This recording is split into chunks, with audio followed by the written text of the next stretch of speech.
2016, Mindanao, gisingin nyo ang buong Pilipinas!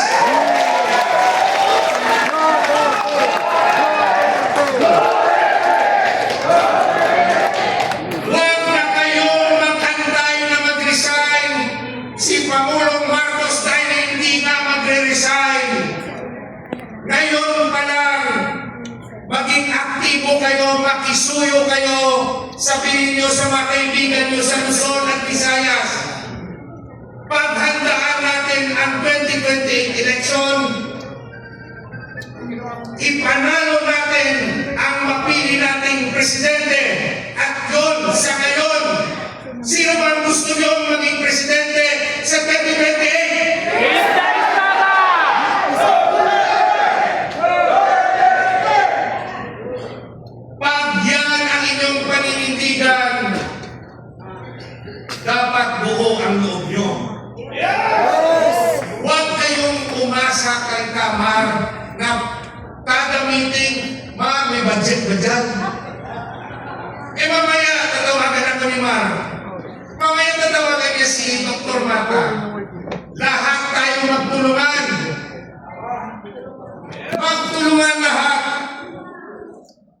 Yun lang ang paraan. Di ba yan yung ginawa natin noong 2014 hanggang 2016? Tayo ang nagbunot ng ating wallet. Tayo nagpagawa ng mga tarpaulin. Tayo nagpagawa ng posters. Tayo ang nagkaroon, nag-organisa ng pakain para sa mga leaders natin. Ano ang inaantay natin? Bakit tayo aasa sa ibang tao? Kung gusto natin pagbabago, merong legal na paraan. Paghandaan natin ang 2028.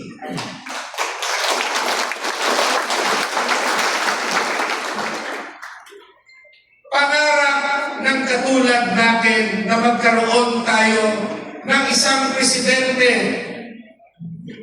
na bibigyan ng direksyon ang ating bansa, direksyon para maging maunlad ang Pilipinas, direksyon na maging industrialized tayo, na marami sanang factories ang Pilipinas, na magaganda sana ang mga daan natin, na sana walang korupsyon, na sana maayos ng ating Pangulo ang ating agrikultura. Sana magkaroon ng tinatawag nating state-managed farming. Ano ba, Atty. Hindo, ang state-managed farming? Ang lahat ng lupain pagmamayari ng gobyerno na hindi ginagamit ng gobyerno, dapat lagyan ng gobyerno ng negosyong agrikultura para maraming Pilipino ang magkaroon ng maraming trabaho. Gusto niyo ba yun? Ano ang gusto niyo? Ayuda o trabaho? Trabaho! Na hindi kailangan ng civil service examination dahil trabaho naman yan sa agriculture. Alam niyo ba nung nasa Malaysia ako, sinabi ko yan kay VP Sara, ang state-managed farming. Sabi niya, kaya binoto kita, Atty. Hinloy, dahil gusto ko yung mga panukala mo. Tumatak sa utak ko na may pag-asa ang state-managed farming kung ang susunod na presidente ay si VP Sara. Ang mga pribadong lupa, naging failure ang land reform. Bakit failure ang land reform? Dahil yung mga maraming beneficiary, binibenta nila yung natanggap nila sa gobyerno na hindi naman libre. Ano ang magiging panukala ng isang Senator Hindo? Ay, sinabi ko na ba? Ano ang panukala ng isang katulad kong si Atty. Hindo? Ang pribadong may-ari ng lupa, meron siyang option siya mismo magtrabaho ng kanyang lupa at ito'y hindi kukunin ng gobyerno. Pangalawang opsyon, ito'y iparenta niya o ipamanage niya sa gobyerno. Whether national, local government, GOCC, basta any branch of government pwedeng rentahan ang pribadong lupa at yung gobyerno ang magmamanage ito. Parang asindero ang gobyerno. At pag ginawa yon ng landowner, magiging prioridad ang landowner at yung kanyang pamilya na makatrabaho sa gobyerno na hindi kailangan ng civil service examination. Siya mismo ang pwede magtrabaho sa kanyang lupa. Ang ibibigay ng gobyerno, regular na trabaho bilang government workers. Kung ayaw niya, pagpatuloy niya bilang negosyante, bilang asindero o bilang small farmers ang kanyang lupa. Pero kung gusto niya maging kawani ng gobyerno, siya yung magtrabaho siya sa gobyerno. Gobyerno magpapalakad. Yung isa rin na pag-usapan namin ni VP Sara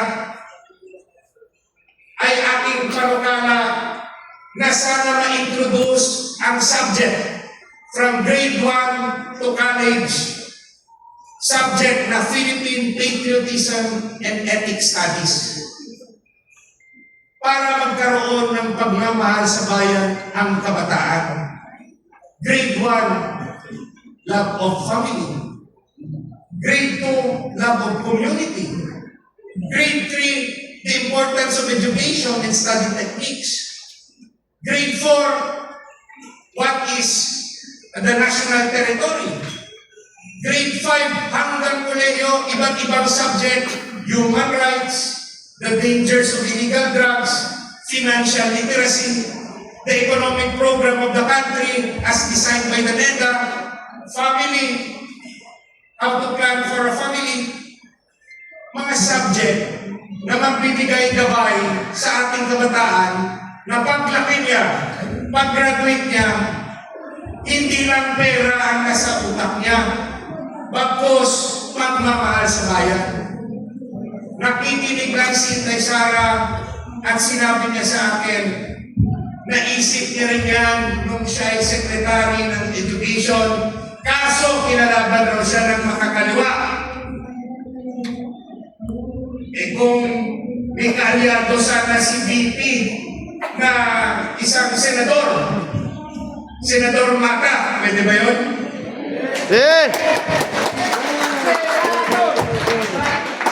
So, kailangan ang susunod na presidente dapat meron siyang mga kakampi sa loob.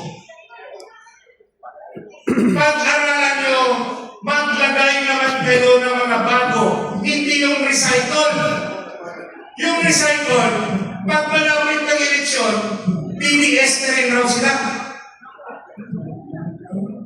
Yung recycle, yung pabalik-balik sa pwesto, na bago ba nila ang kabuhayan ng ating bansa?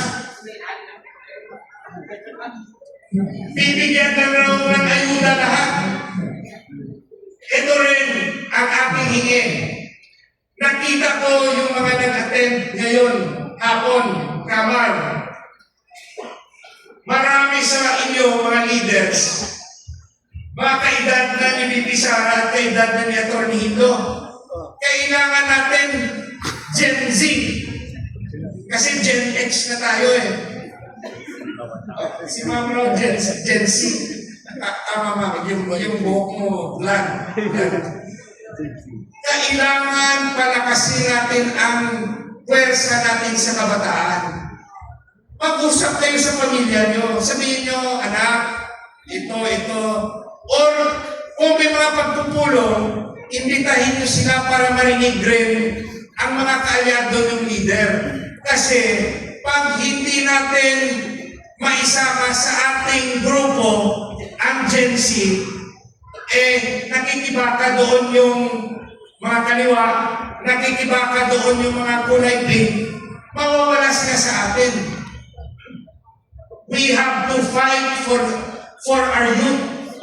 Hindi tayo pwedeng umasa na tayo-tayo lang, na tayo-tayo pa rin.